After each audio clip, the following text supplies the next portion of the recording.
నమస్తే, welcome to four sides TV news blaze. నేను మీ సంపత్ కుమార్. ముందుగా బులెటిన్ హెడ్లైన్స్ చూద్దాం.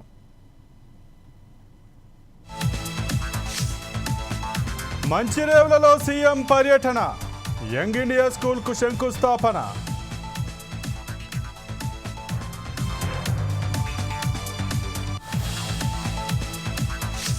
హెచ్సియుకు సుప్రీం కమిటీ, వాస్తవ పరిస్థితులపై ఆరా.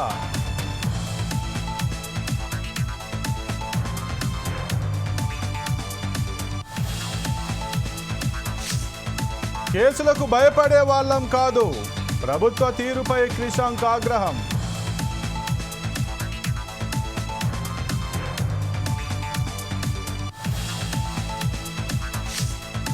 అనంతపురంలో చిరుత సంచారం, భయాందోళనకు గురవుతున్న స్థానికులు.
తెలుగు రాష్ట్రాల్లో పనిచేసిన ప్రతి ముఖ్యమంత్రికి ఒక బ్రాండ్ ఉందని సీఎం రేవంత్ రెడ్డి అన్నారు.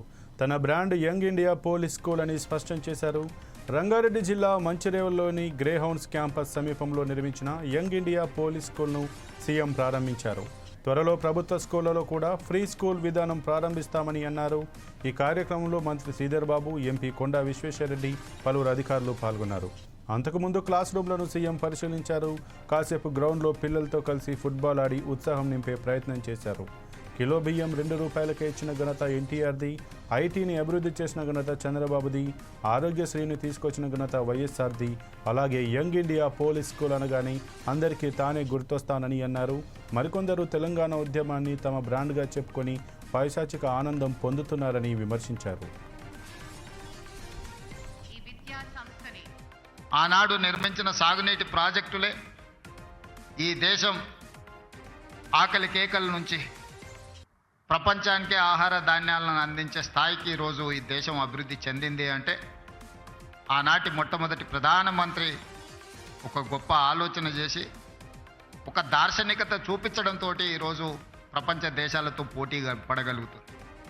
ఆ తర్వాత శ్రీమతి ఇందిరాగాంధీ గారు దళితులు, గిరిజనులు, ఆదివాసీలు, బలహీన వర్గాల యొక్క ఆకలి కేకలను, ఆలోచనను చూసి రోటీ కప్డా ఔర్ మకాన్ అనే స్లోగన్ తోటి ప్రజలకు రోటీ కప్డా ఔర్ మకాన్ అనే విధానాన్ని తీసుకొచ్చి పేదలకు సహాయాన్ని అందించి ఆ తర్వాత రాష్ట్రాలను తీసుకున్నప్పుడు ఈ మధ్యకాలంలో ఎక్కడికి వెళ్ళినా పాత్రికేయ మిత్రులు కానీ రాజకీయ విశ్లేషకులు ప్రతి ముఖ్యమంత్రికి ఒక బ్రాండ్ ఉన్నది, మీరు 16 నెలలైన ముఖ్యమంత్రి అయ్యి మీరు ఏ బ్రాండ్ క్రియేట్ చేసుకోలేకపోతున్నారు ఎందుకు అని ప్రశ్నిస్తున్నారు. నేను చాలా సందర్భాలలో నవ్వి వదిలేసిన, ఎందుకంటే ప్రశ్న అడిగేవాళ్ళు నేను ఏ బ్రాండ్ కోసం ప్రయత్నం చేస్తున్నో వాళ్ళు అవగాహన చేసుకునే పరిస్థితుల్లో లేరు అని. మొట్టమొదటిసారి 2 రూపాయలకు కిలో బియ్యం ఇచ్చిన ఎన్టీ రామారావు గారు పేదవాడు తెల్లన్నం తిన్నప్పుడల్లా వారిని గుర్తు చేసుకుంటాడు. ఐటీ కంపెనీలను, హైటెక్ సిటీని ఇవి చూసినప్పుడు చంద్రబాబు నాయుడు గారు గుర్తొస్తాడని చెప్తారు. అదేవిధంగా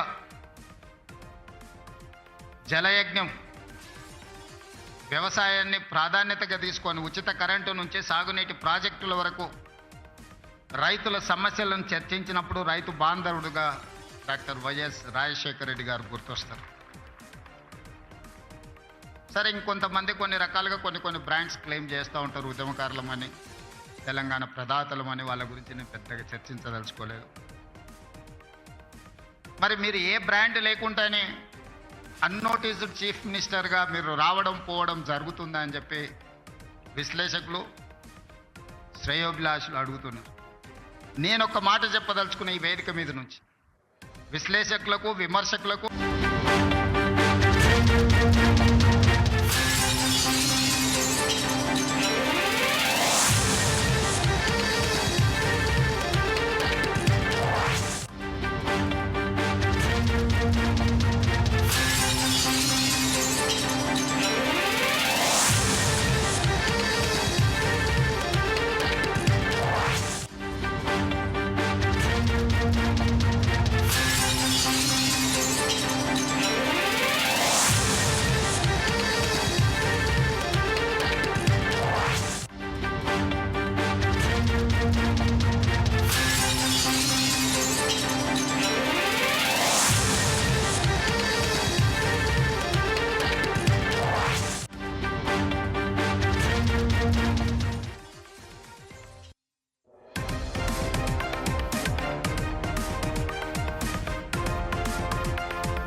నాలుగు 400 ఎకరాల భూమిని పరిశీలించేందుకు హెచ్సియుకు పర్యావరణ అటవీ శాఖల కేంద్ర సాధికారిక కమిటీ వచ్చింది. క్షేత్రస్థాయిలో పరిశీలన చేసింది. ఇందుకు సంబంధించిన పూర్తి వివరాలను సుప్రీంకోర్టుకు అందజేయనుంది. టీజీఐఐసి ఈ భూముల చదును చేపట్టిన నేపథ్యంలో సుప్రీంకోర్టు ఆగ్రహం వ్యక్తం చేసింది. దీనిపై క్షేత్రస్థాయిలో పరిశీలన జరిపి నివేదిక అందజేయాలని కమిటీకి సర్వోన్నత న్యాయస్థానం ఆదేశాలు జారీ చేసింది. ఈ నేపథ్యంలో బుధవారం సెంట్రల్ ఎంపవర్ కమిటీ చైర్మన్ సిద్ధాంత దాస్ మరో 2 సభ్యులు హైదరాబాద్కు చేరుకున్నారు. వీరు 10-11 తేదీల్లో కంచగచ్చిబౌలి భూముల్లో పరిశీలన జరిపి వాస్తవ పరిస్థితులను అధ్యయనం చేయనున్నారు. గురువారం మధ్యాహ్నం 2 గంటలకు ప్రభుత్వ ఉన్నతాధికారులతో సమావేశం నిర్వహించే అవకాశాలున్నాయి. కాగా భూములు ప్రభుత్వానివేనంటూ టీజీఐఐసి అధికారులు పలుచోట్ల బోర్డులు పెట్టారు. కమిటీ రాక నేపథ్యంలో హెచ్సియులో పోలీసులు పటిష్ట బందోబస్తు ఏర్పాటు చేశారు. ఈస్ట్ క్యాంపస్కి వెళ్లే రహదారిని దిగ్బంధనం చేశారు.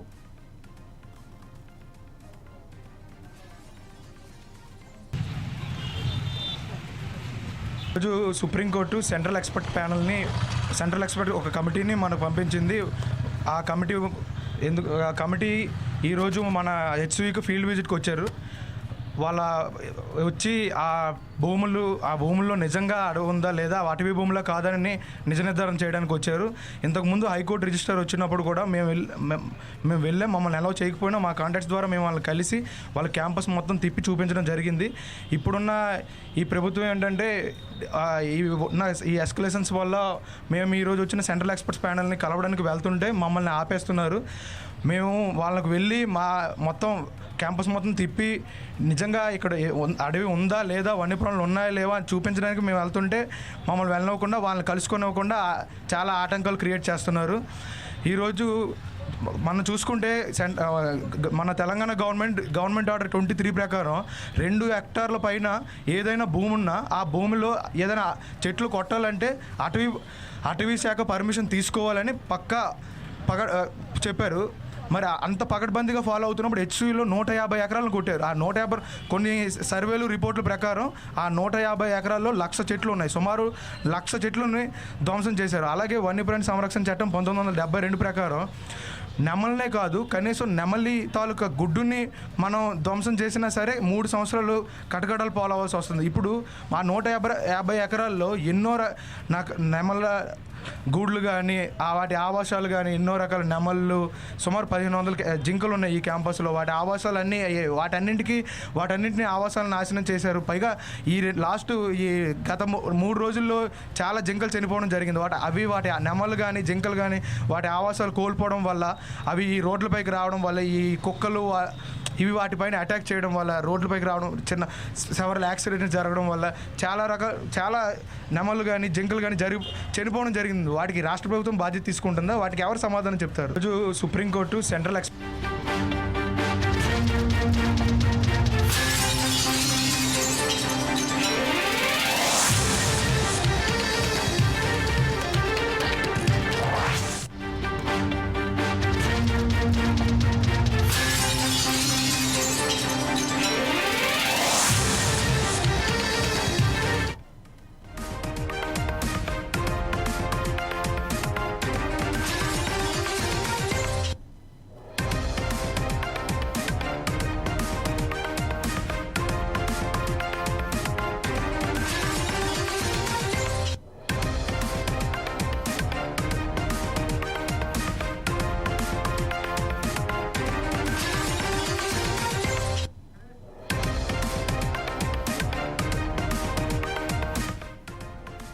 అనంతపురం జిల్లాలో చిరుత సంచారంతో స్థానికులు భయాందోళనకు గురవుతున్నారు.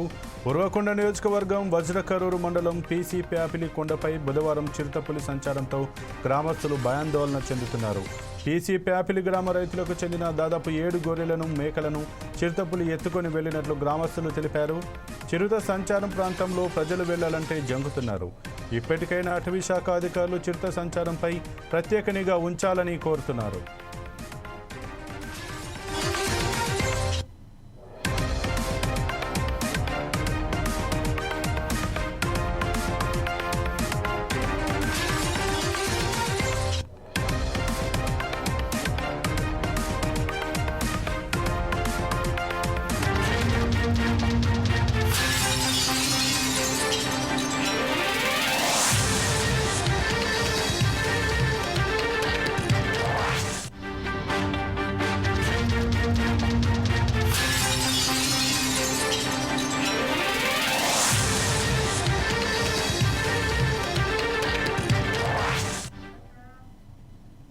ఆదిలాబాద్ ప్రైవేట్ ఆసుపత్రులపై వైద్యాధికారులు దాడులు చేశారు. పట్టణంలోని హాస్పిటల్స్లో తనిఖీలు చేపట్టారు.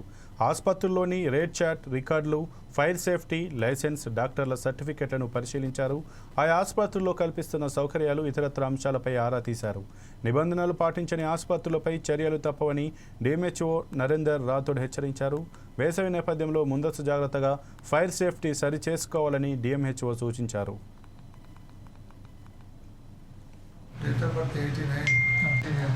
గౌరవ డైరెక్టర్ ఆఫ్ పబ్లిక్ హెల్త్ గారి ఆదేశాల ప్రకారం మరియు జిల్లా కలెక్టర్ ఆదేశాల ప్రకారం మేము అన్ని హాస్పిటల్లో ముఖ్యంగా ఫైర్ సేఫ్టీ గురించి సంవత్సరానికి 2 సార్లు ఇన్స్పెక్షన్ చేయడం జరుగుతుంది. అందులో భాగంగా ఈరోజు వెంకటేశ్వర ఆర్థోపెడిక్ హాస్పిటల్లో ఇక్కడ ఇన్స్పెక్షన్ చేయడం జరుగుతుంది. అదేవిధంగా ఫైర్ సేఫ్టీ అయితే కానీ తర్వాత రిజిస్టర్డ్ అయిందా లేదా లైసెన్స్, అందులో ఉన్న డాక్టర్స్ సేమ్ డాక్టర్లకు క్వాలిఫైడ్ డాక్టరా కాదా, మరి ఇక్కడ రేట్ చార్ట్ ఉందా లేదా అనేది, తర్వాత పొల్యూషన్ ఉన్నదా లేదా, యాజ్ పర్ యాక్ట్ ప్రకారం నడుస్తుందా లేదా అనేది మేము రెగ్యులర్గా ఇన్స్పెక్షన్ చేయడం జరుగుతుంది.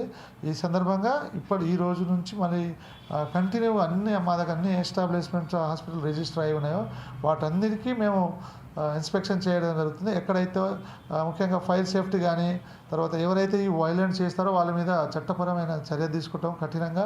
ఎందుకంటే డెఫినెట్లీ అక్కడ డాక్టర్స్ కూడా క్వాలిఫై ఉండాలా, లైసెన్స్లో ఉన్న డాక్టరే ఉండాలా, రేట్ చార్ట్ అనేది కంపల్సరీ మెయింటైన్ చేయాలా. సమ్మర్ ఇప్పుడు ముఖ్యంగా ఇది ఎండాకాలం కాబట్టి సమ్మర్లో ఫైర్ యాక్సిడెంట్స్ అయ్యే అవకాశాలు ఎక్కువ ఉంటాయి కాబట్టి మనం ఫైర్ సేఫ్టీ అనేది చాలా ముఖ్యం. సో ఫైర్ సేఫ్టీలో ఉన్న మెజర్స్ కరెక్ట్ తీసుకోవాలి. అదేవిధంగా వాళ్ళకి ఏదైతే ఇక్కడ స్టాఫ్ని కూడా ఫైర్ సేఫ్టీ ఆఫీసర్స్ తోటి వచ్చేసి ఒకసారి మాక్ డ్రిల్ అనేది చేయించుకోమని చెప్పేసి ఇక్కడ మేనేజ్మెంట్ని మనం ఇక్కడ సూచించడం జరిగింది. ఇక్కడైతే ఫైర్ సేఫ్టీ కానీ సర్టిఫికేట్స్ అన్నీ ఇన్స్పెక్షన్ చేయడం జరిగింది, అన్నీ సాటిస్ఫై ఉన్నది. జస్ట్ నోటీస్ బోర్డులో కొన్ని రేట్ చార్ట్ సరిగా రాయలేదు, ఆ రేట్ చార్ట్ కూడా మెయింటైన్ చేయమని చెప్పేసి చిన్న వాళ్ళకి సూచించడం జరిగింది, ఒక నోటీస్ ఇవ్వడం జరిగింది. సో ఇక్కడ ఈ విధంగా అన్ని హాస్పిటల్స్ ఇక్కడ ఉన్న మా దగ్గర ఉన్న రిజిస్టర్ అయిన ప్రతి హాస్పిటల్కి మేము ఈ 15 డేస్లో అన్నీ మేము ఇన్స్పెక్షన్ చేసి ఎవరైతే వయలేట్ చేస్తారో వాళ్ళ మీద కఠినమైన యాజ్ పర్ ద యాక్ట్ కఠినమైన చర్య తీసుకుంటాం. మాజీ మంత్రి కారుమూరి వ్యాఖ్యలపై విప్ బొమ్మిడి నాయకర్ తీవ్రంగా స్పందించారు. మాట తీరు మార్చుకోవాలని హెచ్చరించారు. ఆయన వ్యాఖ్యలపై రాష్ట్ర వ్యాప్తంగా టీడీపీ నేతలు పోలీసులకు ఫిర్యాదులు చేశారు. కూటమి నేతలు కార్యకర్తల జోలికి వస్తాయి తాట తీస్తామని అన్నారు. పశ్చిమ గోదావరి జిల్లా నర్సాపురం మండలం లక్ష్మణేశ్వరంలో జరిగిన సభలో ఆయన మాట్లాడారు. ప్రజల కోసం మేము పోరాటాలు చేస్తే, ప్రజల సమస్యలపై మేము ప్రశ్నిస్తే ఆ రోజున కేసులు కట్టించుకున్న పరిస్థితి, అంటే వాళ్ళ అభివృద్ధి మీద పెట్టలేని శ్రద్ధ పోలీసు కేసుల మీద కానీ ఈ కక్ష సాధన విధంగా కానీ పెట్టడం జరిగింది.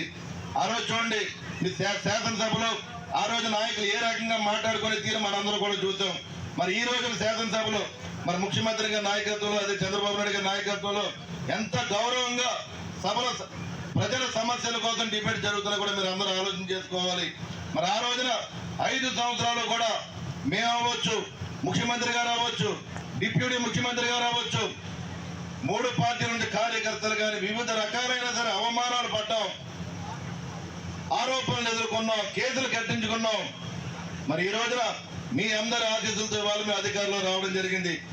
మరి నిన్న చూడండి, ఒక మన జిల్లా మంత్రి, గతంలో మంత్రి చేసిన కారుమూరు నాగేశ్వరరావు, ఆయన పార్టీ మీటింగ్ లో మాట్లాడుతున్నాడు. ఆయన తెలుగుదేశం పార్టీ నాయకులు కానీ ఎవరైనా ఉంటే కనుక గుంటూరు యువతల నుంచి వచ్చి ఆయన బయటకు లాగి కొడతాడంట. అదే మరి గుంటూరు దాటితే అంట ప్రాణాలు తీసేస్తారంట. ఏమ్మా ఇది న్యాయమే చెప్పండి? మన ప్రజాస్వామ్యంలో మనం ఉంటున్నాం కదా, అంటే చంపుకునే పరిస్థితి. అంటే గత 5 సంవత్సరాలు చేశారు, ఆ నాయకుడు సహకరించారు. అలాగే ఒరే కారుమూరు నాగేశ్వరరావు, నా కొడక చెప్తున్నా నీకు, మా నాయకుల జోలికి ఏమన్నా వస్తే తాట తీసేస్తాను. ఈ సందర్భంగా నేను తెలియజేస్తున్నాను. నేను సహించాం. మేము ప్రజల కోసం, ప్రజల సమస్యల కోసం మేము నిలబడ్డాం. మేము నా కొడకలారా, మీరు మాట్లాడే తీరుకి గుణపాఠం జరుగుతుంది. మర్యాద చెప్తున్నా, మీరు మాట్లాడే తీరు మార్చుకోండి. మార్చుకోకపోతే ఏ రకమైన గుణపాఠం జరుగుతుందో మీ అందరికీ తెలుస్తుంది. మీరు ఒళ్ళు దగ్గర పెట్టి మాట్లాడాలని చెప్తున్నా. చాలా గౌరవిస్తున్నాం. ప్రజల కోసం పనిచేస్తున్నాం. మేము ప్రజల సమస్యల కోసం పనిచేస్తున్నాం. మీరు ఇష్టం వచ్చినట్టు మాట్లాడితే, మా నాయకుల కోసం మాట్లాడితే గతంలో సహించాం. ఎక్కడ భీమవరంలో పల్లె పండుగ కార్యక్రమాన్ని నిర్వహించారు. ఇందులో భాగంగా సీసీ రోడ్లు ప్రారంభించారు. ఈ కార్యక్రమంలో పులపర్తి రామాంజనేయులు పాల్గొన్నారు. నియోజకవర్గంలోని 48 పంచాయతీలకు 9 కోట్ల రూపాయలు ఎన్ఆర్జీఎస్ నిధులతో సిమెంట్ రోడ్లు వేశామని ఎమ్మెల్యే తెలిపారు.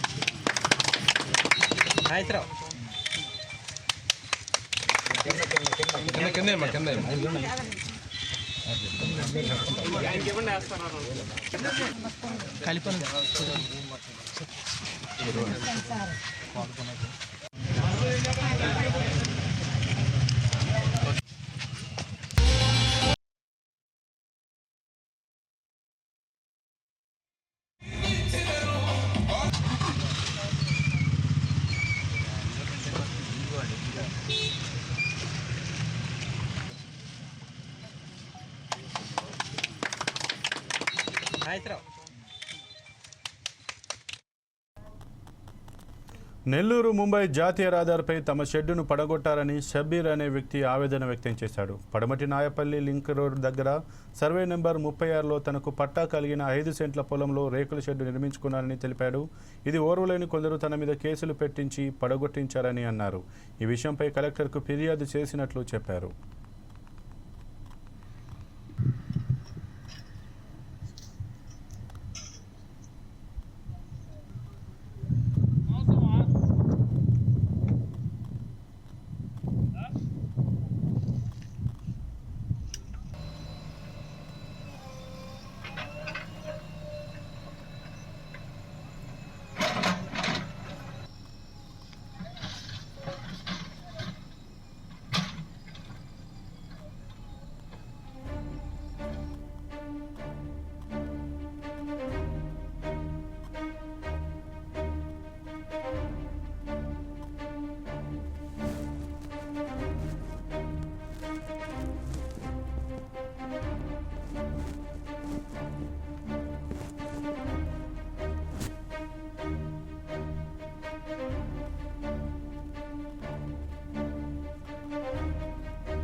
నెల్లూరు ముంబై జాతీయ రహదారిపై తమ షెడ్డును పడగొట్టారని షబ్బీర్ అనే వ్యక్తి ఆవేదన వ్యక్తం చేశాడు.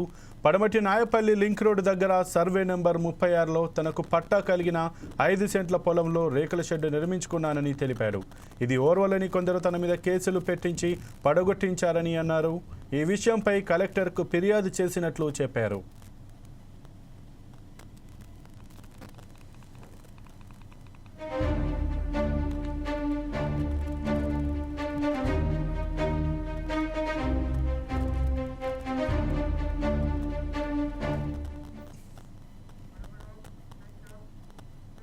కంచగచ్చిబౌలి భూముల విషయంలో ఏఐ మార్ఫింగ్ వీడియోలు ఫోటోలను సోషల్ మీడియాలో పోస్టులు చేసిన కేసులో BRS social media convener Manne Krishank digital media మాజీ డైరెక్టర్ కొనతం దిలీప్ను గచ్చిబౌలి పోలీసులు విచారించారు. బుధవారం ఉదయం 10:30 నుంచి రాత్రి 9 గంటల వరకు ఇద్దరు స్టేషన్లోనే ఉన్నారు. గచ్చిబౌలి ఇన్స్పెక్టర్తో కూడిన బృందం విచారించింది. అనంతరం క్రిషాంక్, దిలీప్ మీడియాతో మాట్లాడారు. సీఎం రేవంత్ రెడ్డి ఒక తప్పును కప్పిపుచ్చుకునేందుకు 100 తప్పులు చేస్తున్నారని ఆరోపించారు. హెచ్సీయూలో నెమళ్ళు జింకలు ఉన్నది వాస్తవమా కాదా అని ప్రశ్నించారు. ఇక రేవంత్ రెడ్డి కూడా యూనివర్సిటీలో జింకలు లేవని పోస్టులు పెట్టారని, పోలీసులు ఆయన మీద కేసు నమోదు చేశారా అని ప్రశ్నించారు.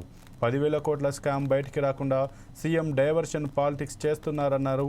సెలవు రోజుల్లో కంచగచ్చిబౌలి భూముల్లోని చెట్లను నరికి సుప్రీంకోర్టు ఆదేశాలను బేఖాతరు చేశారని ఆరోపించారు. విచారణ పేరిట ఉదయం 11 గంటల నుంచి స్టేషన్లోనే కూర్చోబెట్టారని, 7 గంటల పాటు ఎలాంటి విచారణ చేపట్టలేదన్నారు. పోలీసులు అడిగిన దాదాపు 60 ప్రశ్నలకు సమాధానాలు ఇచ్చామన్నారు. 14న విచారణకు రావాలని పోలీసులు చెప్పినట్టు తెలిపారు.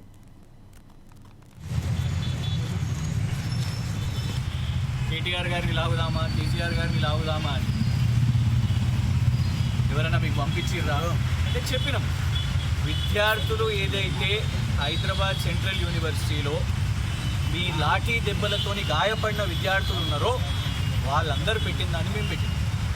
జర్నలిస్టులు ఎవరినైతే మీరు ఆపే ప్రయత్నం చేసారో అయినా కూడా ఏదైతే ఇమేజెస్ వచ్చినాయో వాటికి పెట్టినాం. ప్రకాష్ రాజ్ గారిది ఎందుకు రీట్వీట్ చేసిరో రీట్వీట్ చేయడం కూడా ఇవాళ నేరం అయిపోయింది. కేటీఆర్ గారిది రీట్వీట్ ఎందుకు చేసిరంటే మా నాయకుడు పోయి చేస్తాం, రీట్వీట్ చేస్తాం. మీ పోలీస్ డిపార్ట్మెంట్ ఏదన్నా ఎప్పుడైనా మంచి పని చేస్తే అవి కూడా రీట్వీట్ చేస్తాం. మొబైల్ ఫోన్ లేదు అని అంటే ఇంటికి సోదాలు పంపిస్తాము అని అంటారు, సర్చ్ ఆపరేషన్ చేస్తాం. మరి నోటీస్ ఎక్కడిది అని అంటే ఇలా అడిగినాం. సుప్రీంకోర్టు ప్రకారంగా ఇలా మేము ఒకటే చట్టబద్ధంగా నిన్న గౌరవ కోర్టుకి ఇన్ఫ్యాక్ట్ దానికంటే ముందు కూడా వాళ్ళు ఫోన్ చేసిన అర్ధ గంటకే నోటీసులు తీసుకున్నాం. వాళ్ళు పిలవగానే ఇవాళ హాజరైనాం, ఓపిక్గా కూర్చున్నాం, వీడియో రికార్డింగ్లు చేసారు. మరి కాంగ్రెస్ వాళ్ళ సోషల్ మీడియా వాళ్ళ వీడియోలు తీసుకుంటారో మాకు తెలియదు, కానీ 3 ఇన్వెస్టిగేటింగ్ ఆఫీసర్లు అడిగిన ప్రశ్నలకు ఓపికగా కోఆపరేట్ చేసుకుంటూ ప్రతి ఒక్కదానికి కూడా సమాధానం చెప్పినాం. ఎందుకు పెట్టినరు అని అడిగారు. మరి రేవంత్ రెడ్డి గారు మాట్లాడారు కదా, రేవంత్ రెడ్డి గారు కూడా ఫాల్స్ న్యూస్ చెప్పారు కదా జింకలు లేవని.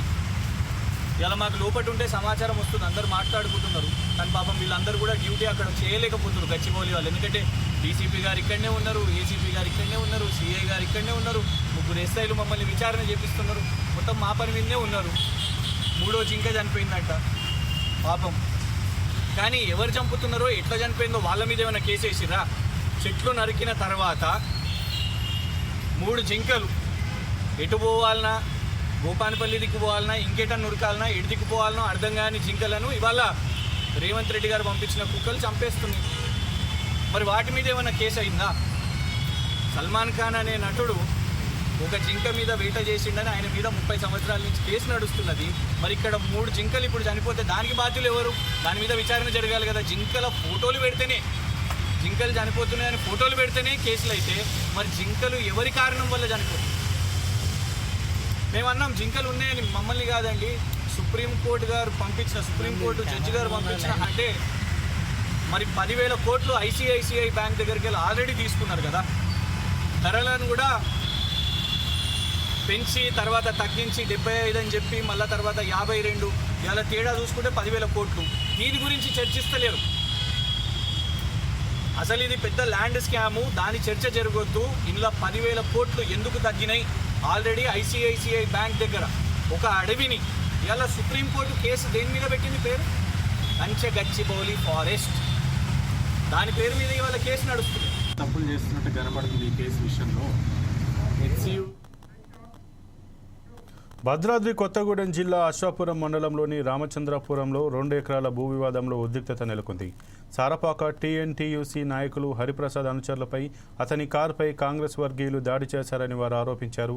ఈ ఘర్షణలో సిఐ గన్మెన్ రమేష్పై కూడా దాడి జరిగినట్లు తెలుస్తోంది.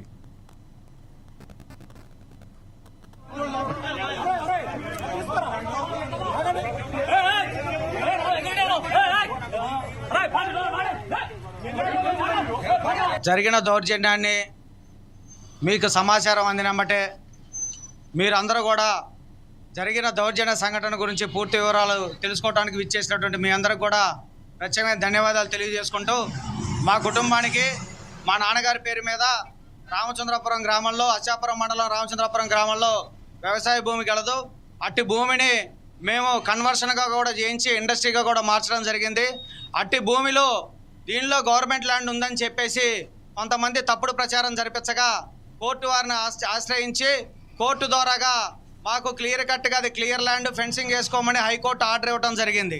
మీరు ఫెన్సింగ్ వేస్తే కుదరదు, ఇక్కడ ఉంటే మీ ప్రాణాలు తీస్తామని చెప్పి బెదిరించిన సమయంలో మేమందరం కూడా అక్కడి నుంచి వెళ్ళిపోవడం జరిగింది.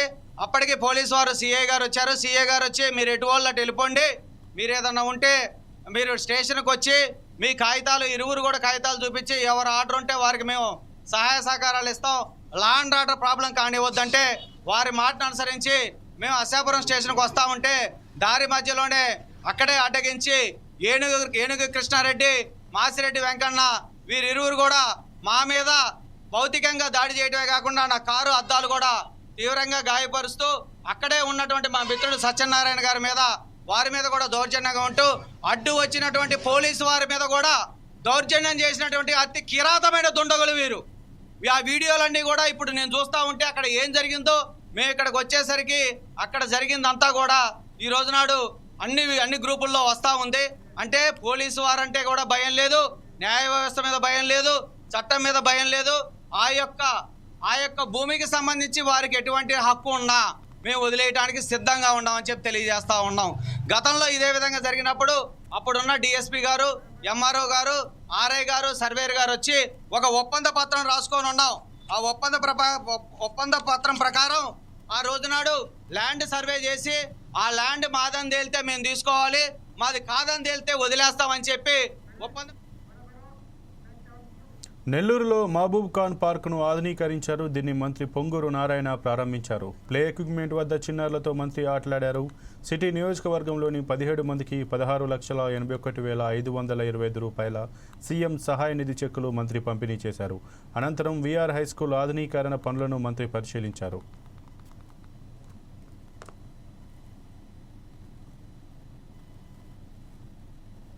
రాష్ట్రంలో అన్ని మున్సిపాలిటీస్లో పార్కుల మీద ఫోకస్ చేసాం గ్రీన్ కార్పొరేషన్ ద్వారా.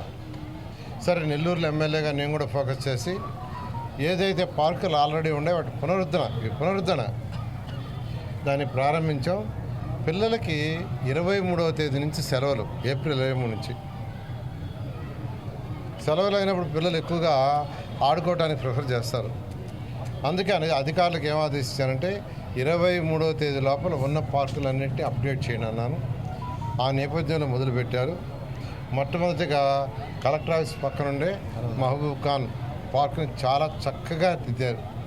ఇవాళ ఇక్కడికి వస్తే దాదాపు 200 మంది పిల్లలు ఎంతో ఆనందంగా, వాళ్ళ ఆనందానికి హద్దులు లేవు, వాళ్ళ తల్లిదండ్రుల యొక్క ఆనందానికి హద్దులు లేవు. ఎందుకంటే మేము ఇట్లాంటి ప్లే ఎక్విప్మెంట్ ఎప్పుడు చూడలేదు సార్. ఇక్కడ నెల్లూరులో జిమ్ ఎక్విప్మెంట్ చూడలేదు, చక్కగా పెట్టారు. వాకింగ్ ట్రాక్ పెద్దవాళ్ళకి పెట్టారు, లైట్స్ వేశారు. ఇవి చేయటమే కాదు, ఈరోజే కమిషనర్ గారికి స్పెషల్గా డ్రైవ్ చేసి చెప్పాను. ప్రతి మున్సిపల్ పార్క్లో డోర్ ఓపెన్ చేయడానికి, గేట్ లాక్ చేయడానికి, అక్కడ చిమ్ముకోవడానికి, క్లీన్ చేయడానికి, తర్వాత వచ్చి గ్రీనరీ కట్ చేయడం కోసం, చెట్లను ప్రూనింగ్ చేయడానికి, అవన్నీ చేయటం కోసంగా ఒకరిని అపాయింట్ చేయమన్నాను. దాన్ని కూడా ఈరోజే చేశారు. సీసీ కెమెరా ప్రతి దగ్గర పెట్టమన్నా, సీసీ కెమెరా లైవ్ తీసుకోమన్నాను. ఈ విధంగా ఈరోజు పార్కులు చేయటమే కాదు, పార్కులు మెయింటైన్ చేయటం, అందులో అసంఘిక కార్యక్రమాలు ఏమి జరగకుండా చూడటం బాధ్యతగా ఇవాళ ప్రత్యేకంగా కమిషనర్ గారిని వాళ్ళ అధికారులందరినీ కూర్చొని పెట్టి ఏం చేయాలో దిశానిర్దేశం ఇచ్చాం. ఆ డైరెక్షన్లో ముందుకు పోతుంది. నిజంగా ఎంతో ఆనందంగా ఉంది. ఇవాళ ఫస్ట్ పార్కుని పునరుద్ధరించాం. మొత్తం 46 పార్కులు ఉన్నాయి నెల్లూరు సిటీలో, నెల్లూరు 8. అదేవిధంగా నెల్లూరు రూరల్లో కూడా పార్కులు ఉన్నాయి, అవి కూడా యాక్చువల్గా స్టార్ట్ చేశారు. ఈ పార్కులన్నీ కూడా 23వ తేదీ కంప్లీట్ చేయమన్నా అధికారులు మెజారిటీ చేస్తున్నారు సార్. ఇక ఇవి ఇప్పటివరకు బులెటిన్లో ఉన్న అప్డేట్స్. మరిన్ని అప్డేట్స్ కోసం చూస్తూనే ఉండండి 4 Sides TV.